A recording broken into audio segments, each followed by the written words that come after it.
एक बार एक गांव में एक साधु रहता था जो भगवान पर बहुत विश्वास रखता था। वह साधु पेड़ के नीचे बैठा था और अचानक भगवान को याद कर रहा था। तो अचानक वहां बाढ़ आ गई।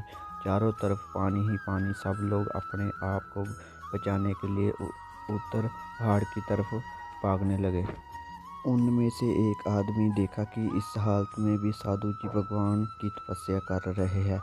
वह सोचा कि ये अपने आप को बचाने के लिए कहीं जा क्यों नहीं रहे। तो उसे साधु से बोला, अरे आप कहीं जा क्यों नहीं रहे हो? आप भी मेरे साथ ऊपर पहाड़ की तरफ चलो, नहीं तो डूब जाओगे। साधु बोले, अरे हमें क्या होगा, भगवान की इतनी तपस्या करता हूँ, मुझे कुछ नहीं हो सकता, मुझे भगवान अपने आप बचाएगा।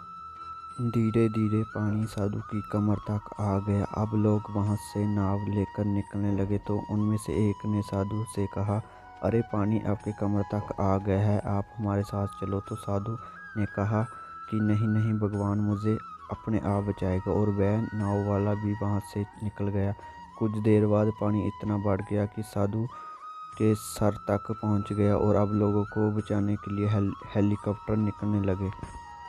एक हेलीकॉप्टर साधु के पास आया, जो कि आखिरी हेलीकॉप्टर था। साधु के पास नीचे रस्सी फेंकी और बोला, इसे पकड़ो और ऊपर आ जाओ, नहीं आप डूब जाओगे। ये आखिरी हेलीकॉप्टर है और आपके पास में दूसरा कोई रास्ता नहीं है बचने के लिए। साधु ने कहा, ये रस्सी वापस ऊपर खींच लो और आप चले जाओ, मुझे भगवान के ऊपर पूरा भरोसा है, मैं मुझे बचा लेगा। पानी काफ़ी ऊपर आ गया, पेड़ डूब गया और साधु जी की भी डूबने से मौत हो गई।